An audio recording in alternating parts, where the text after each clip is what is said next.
Xin chào các bạn đã đến với kênh Thủy Sinh Aqua Channel, kết nối đam mê thủy sinh.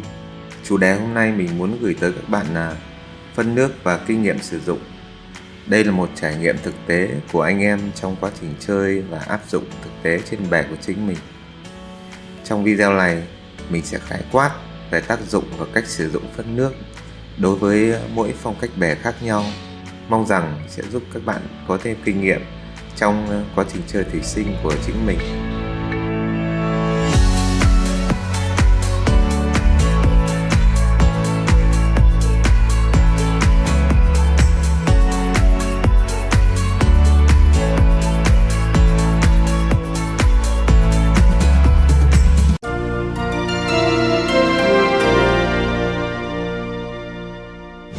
Chào em. Dạ, em chào anh Cường, chào các khán giả của kênh TC Thủy Sinh. Em là Hải, hiện tại là nhân viên văn phòng. Hôm nay rất là vui khi mà đến nhà em thăm cái bè này. Anh thấy cái bè này đẹp, sạch sẽ, công nhận là cái bè mà chơi được giấy như thế này là rất là ok rồi. Em có thể giới thiệu một chút cho anh và các bạn biết về cái bè của mình được không? Dạ, rất là vui luôn. Em sẽ giới thiệu cho mọi người về cái tổng quan của chiếc bè của em. Đây là chiếc bè theo phong cách rừng bay. Kích thước bè là 90 45 và bè full giấy cũng như là bu xếp. Đối với đèn thì em sử dụng cái đèn Vivid Mini. Trước đây thì em dùng bè Hà Lan mà, cho nên là cái đèn Vivid Mini này đang là kích thước dùng cho bè 60. Với cái layout này thì em thấy là dùng cũng ổn, cho nên là em tận dụng sử dụng cái đèn Vivid Mini này. Có thêm cái phần về lọc thì hiện tại em đang dùng hai lọc. Một lọc phía bên tay phải sẽ là lọc DF 1003 và phía bên tay trái của em thì sẽ là lọc chế. Đối với bên lọc chế này thì em sẽ lắp thêm một cái lọc phụ, mục đích là để cho cái lọc chính nó không bị bẩn quá nhiều ở trong lọc, nó sẽ dễ vệ sinh hơn. Còn phía bên tay phải thì em sẽ chỉ lắp thêm một cái lên ke, mục đích là để trộn CO2 khi mà đánh vào trong bè nó sẽ được đều hơn và cũng như là giúp cây nó sẽ ăn được CO2 dễ dàng hơn. Về cái vật liệu lọc thì của em hiện tại em đang sử dụng trong lọc thì đều là Matchit hết. Ở đây anh quan sát thấy là em đặt hai đầu in out thì em có thể giải thích việc đó. Ra thì theo cái kinh nghiệm bản thân em thôi, em thấy là đặt ở cái vị trí như thế này thì cái dòng nước nó mới có thể tuần hoàn được. Đầu tiên là lọc bên tay trái của em thì em sẽ bố trí đầu out ở phía trước bè, đầu in là phía trong bè, góc bè. Phía bên này thì em sẽ để đầu in ở phía bên ngoài và đầu out ở phía cuối bè. Thì mục đích để em tạo cái dòng chảy của nó sẽ tuần hoàn. Như vậy thì nó sẽ bất cứ một cái góc nào cũng có nước, nó cũng có thể chuyển động tuần hoàn, không bị điểm tù. Thời gian chiếu sáng của đèn với cả CO2 thì em đặt như nào? Về cái thời lượng chiếu sáng của đèn thì cường độ của đèn thì em để là 30-50%.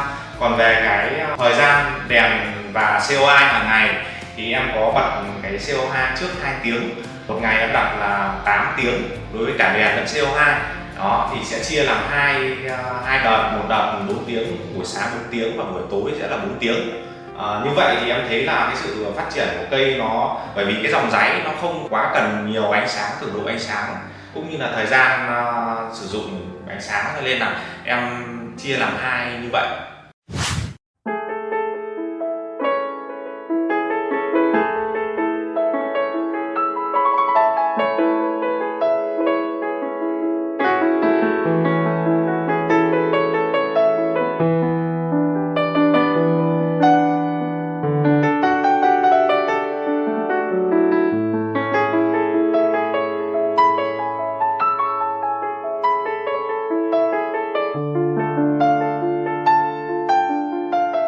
Anh thấy bè này của em lèn chỉ là lèn cố mà không thấy cái lèn phân lèn ở bên dưới. Anh muốn hỏi em là điều kiện để mình chăm sóc cái bè này cần dinh dưỡng như thế nào? Vâng, như là mọi người có nhìn thấy ở đây thì trên bè của em thì dưới nền này em chạm toàn những cái gọi là vật liệu gỗ. Thì cái vật liệu gốm này em thấy nó có một cái ưu điểm đó là rất là sạch, Đấy, chưa cần nói đến về cái phần dinh dưỡng thì em thấy là nó rất là sạch. Cảm nhận của em là khi mà mình chơi phân nền ấy thì mình nên chơi theo dạng là layout cắt cắm. Còn đối với cái layout như của em ở đây thì em chơi giấy, thì cái điều kiện của giấy thì là em có tìm hiểu được là cần phải có cái sự sạch. Đầu tiên là phải sạch, và em chơi thêm phân nước. Mục đích của phân nước là khi mà không có cái phân nền ở dưới tầng đáy này thì chúng ta có thêm dinh dưỡng cho cây. Trong video này chúng ta sẽ cùng tìm hiểu khái quát và định hình cách sử dụng phân nước một cách hiệu quả nhất có thể. Vì sử dụng phân nước cũng khá là khó. Nó tựa như là một canh bạc vậy. Các bạn có thể có một bể thủy sinh xanh tốt, sạch sẽ, phát triển khỏe mạnh, hoặc một bể phủ đầy rêu hại.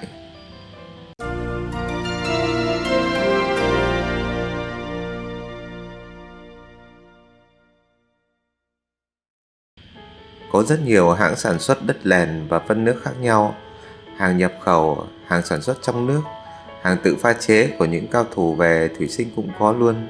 Tất nhiên là chất lượng và giá cả thì khác nhau nhiều. Ở đây mình sẽ chia làm hai cột, phân nền công nghiệp và phân nước, để các bạn tiện so sánh nhé. Phân nền công nghiệp được sản xuất bằng đất núi lửa xử lý nhiệt thành đất hạt. Chúng ta thường set up kèm cốt nền để thời gian sử dụng được lâu hơn và làm nền cho cây cắt cắm. Phân nước là dạng lỏng, sử dụng chai xịt hoặc liều lượng theo lắp chai, chứa các thành phần dinh dưỡng để bổ sung trực tiếp vào bể theo định kỳ.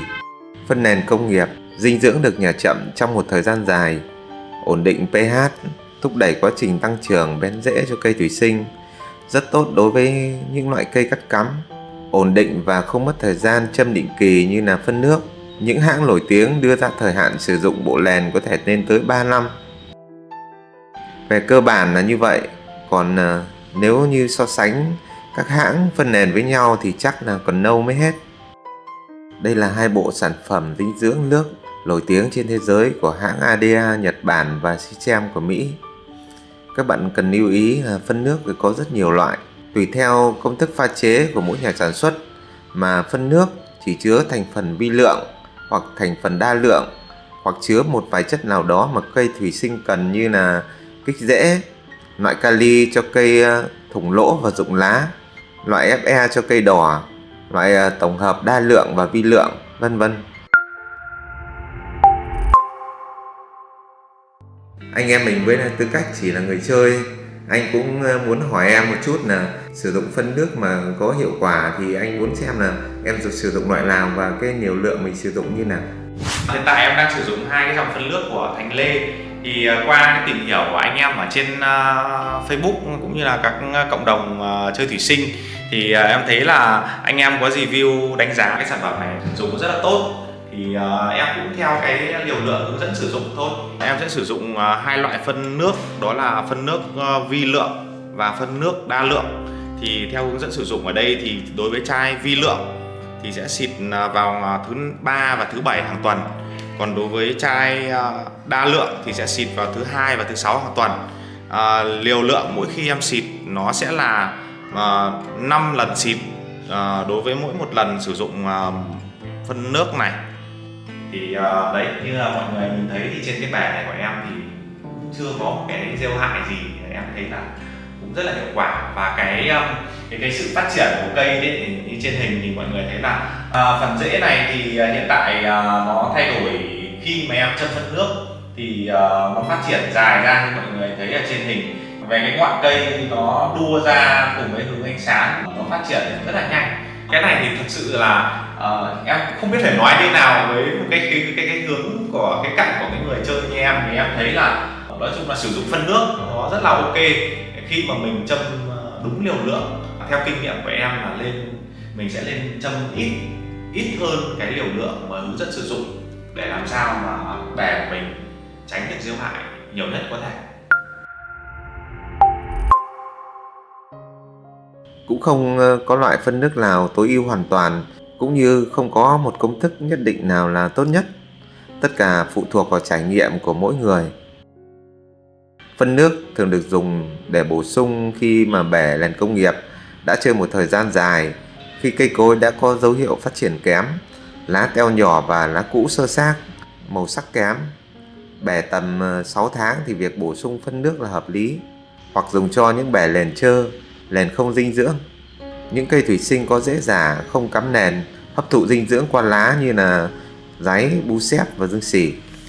Mình thấy nên dùng đất nền công nghiệp cho bẻ cây cắt cắm, cần nhiều dinh dưỡng để phát triển, rễ là bộ phận chính hút dinh dưỡng nuôi cây. Sử dụng đất nền công nghiệp thì lại phù hợp hơn. Các bạn thấy đó, với một đống sản phẩm về phân nước như này cũng đủ làm chúng ta hoa mày chóng mặt rồi. Mình sẽ chia ra làm 3 nhóm. All-in-one loại tổng hợp, bao gồm đầy đủ các chất bổ sung cho các loại bẻ. Bộ đa lượng và vi lượng. Một bộ 2 chai này cung cấp đầy đủ dinh dưỡng cho một bẻ, như bẻ của bạn Hải bên trên. Tỷ lệ đa lượng và vi lượng riêng lẻ do bạn quyết định.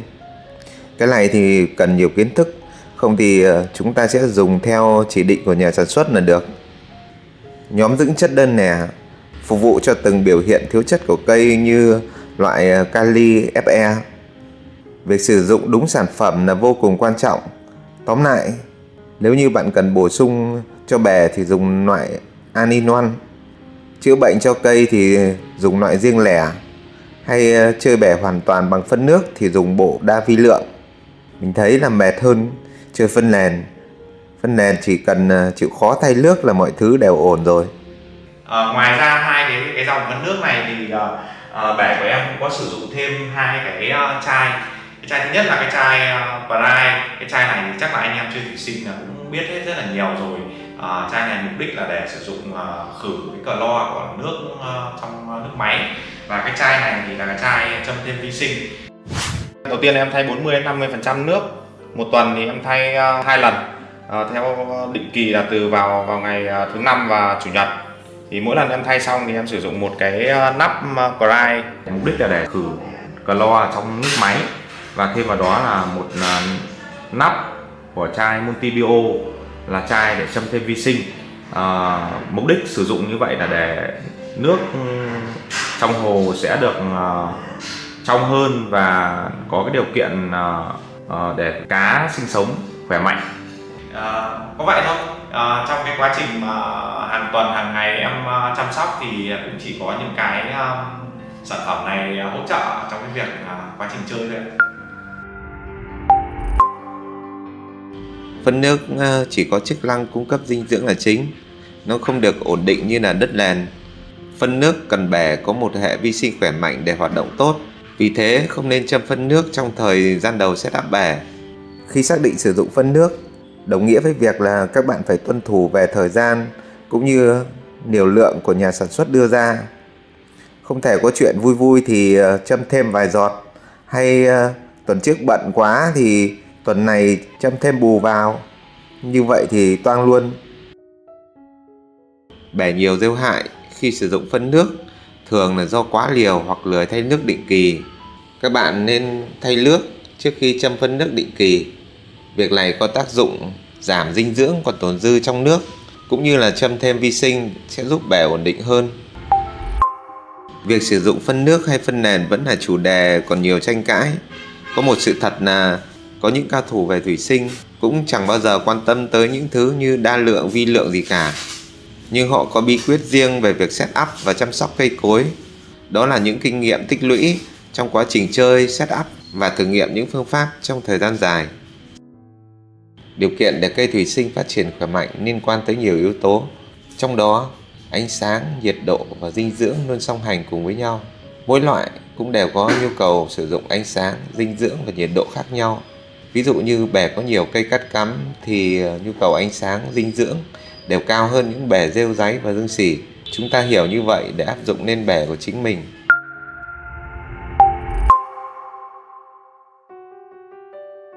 Việc chúng ta phải làm là đọc kỹ liều lượng của từng hãng, sau đó xác định tình trạng bè của mình để sử dụng cho hợp lý.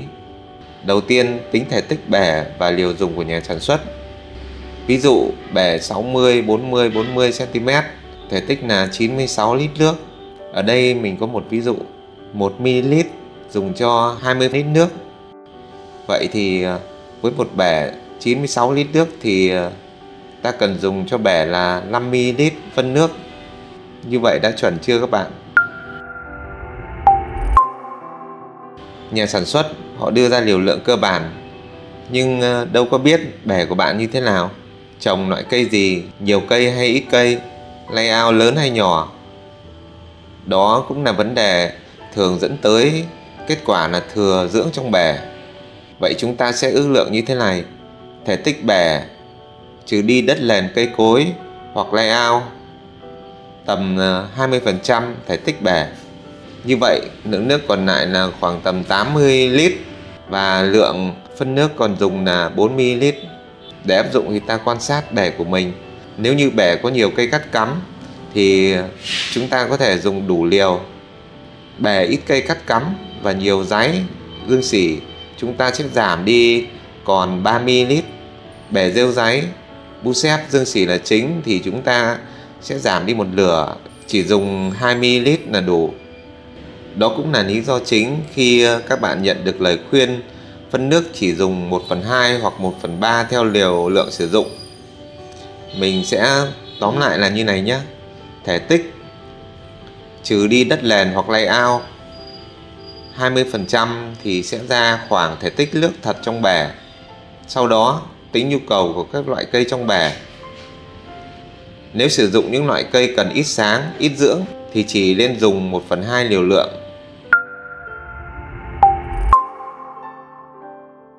Em thấy là đối với những cái dòng sử dụng cây kiểu dạng layout giấy hay là Bucep thì em thấy cảm nhận của em nhé, thì em thấy là nên sử dụng phân nước thì sẽ hợp lý hơn, bởi vì là phân nước thì nó sẽ đem lại cái hiệu quả mà rõ ràng mình có thể nhìn được ngay là cái sự phát triển của cây. Nói chung là sử dụng phân nước nó rất là ok khi mà mình châm đúng liều lượng. Chơi phân nước là không được nóng vội. Các bạn có thể thử với liều thấp trước và sau đó quan sát thấy ổn thì có thể tăng liều lên. Đó cũng là cách nhiều anh em có kinh nghiệm đã dùng đối với những sản phẩm mới. Điều đó giảm thiểu sự ảnh hưởng không như ý đối với bể thủy sinh của bạn. Em rất là vui khi mà hôm nay được kênh TC Thủy Sinh đến tham quan cái chiếc bể của mình, và hy vọng là kênh Thủy Sinh sẽ có nhiều lượt theo dõi cũng như là có nhiều cái sự quan tâm của anh em thủy sinh trên cả nước. Okay. Mong muốn của em thì em rất là muốn cái sự chia sẻ của em của ngày hôm nay được lan rộng đến những cái anh em mới tập chơi hay là người anh em đang tìm hiểu về cách sử dụng phân nước cũng như là chơi những cái dạng layout giấy, Bucep. Anh cũng cảm ơn em rất là nhiều khi mà anh làm cái kênh thủy sinh này ấy. Cái mong muốn của anh là chia sẻ những cái kiến thức, nhất là những cái kiến thức thực tế của các bạn đang chơi bể. Qua đó thì với những anh em mới chơi và tìm hiểu ấy, có thể rút ra được những cái kinh nghiệm cho mình, rút ngắn được cái thời gian tìm hiểu trong quá trình chơi thủy sinh. Chào mọi người. Ok, cảm ơn em nhé. Dạ. Hy vọng bài chia sẻ của mình là có ích. Những tập mới về chủ đề thủy sinh mình sẽ phát vào thứ Bảy hàng tuần. Cảm ơn các bạn đã xem.